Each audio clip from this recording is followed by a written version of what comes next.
বিসমিল্লাহির রহমানির রহিম। দেশ ও দেশের বাইরে সকল মুসলমান ভাইদেরকে জানাই সালাম, আসসালামু আলাইকুম। সারা বাংলাদেশের বট বাহিনীকে আমন্ত্রণ কমেন্টে এসে গালিগালাজ করার জন্য। প্রিয় দর্শক, আজকে আলাপ করব ত্রয়োদশ জাতীয় সংসদ নির্বাচনের পরে প্রথম অধিবেশনকে ঘিরে বিরোধী দল ওয়াকআউট করেছেন সেই বিষয়টা নিয়ে দুই একটি কথা বলবো। একটু শোনার চেষ্টা করবেন আশা করছি।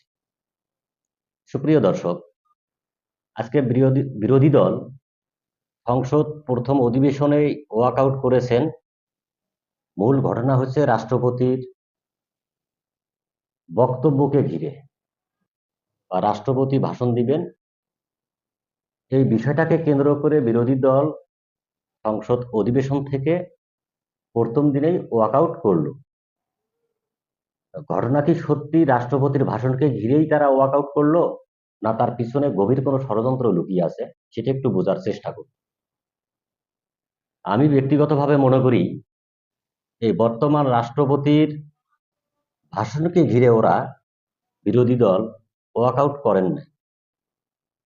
বিরোধী দলের মূলত হচ্ছে বিরোধী দল ওরা এই 1971 সালে মুক্তিযুদ্ধের মাধ্যমে দেশ স্বাধীন হওয়ার পরে 1972 সালের 3রা নভেম্বরে যে সংবিধানটা প্রণীত হয়েছে বা সংবিধানটা তৈরি হয়েছিল, সেই সংবিধান অনুযায়ী আমাদের বাংলাদেশ পরিচালিত হয়ে আসছে।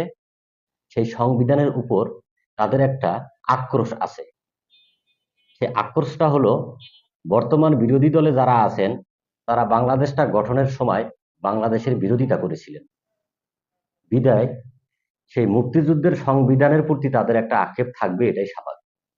যদি তাই না হতো তাহলে 5ই আগস্টের গণ অভ্যুত্থানের পরে অন্তর্বর্তীকালীন সরকার গঠন করার পর ছাত্রদের মধ্য থেকে যে 2জন প্রতিনিধি আমরা দিয়েছিলাম বা ছাত্ররা 2জন প্রতিনিধি দিয়েছিল অন্তর্বর্তীকালীন সরকারে, তারা কিন্তু এই রাষ্ট্রপতির কাছেই শপথ গ্রহণ করেই দেশ পরিচালনা করে আসছিল। তাহলে এই রাষ্ট্রপতির কাছে শপথ গ্রহণ করতে যদি কোনো সমস্যা না হয়, তাহলে এই রাষ্ট্রপতি প্রথম অধিবেশনে ভাষণ দিবেন সংবিধানকে মান্য করে, তাহলে তাদের এই বিষয়টাকে কেন্দ্র করে কেন ওয়াকআউট করতে হবে?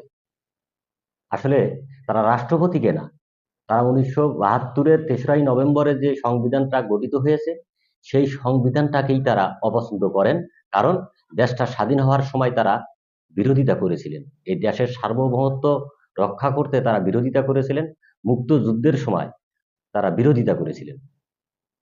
সেই লজ্জা ঢাকতে, সেই লজ্জা থেকে রেহাই পেতেই তারা 1972-এর সংবিধানকেই সবসময় অপমান করবেন। এটা নতুন কিছু নয়।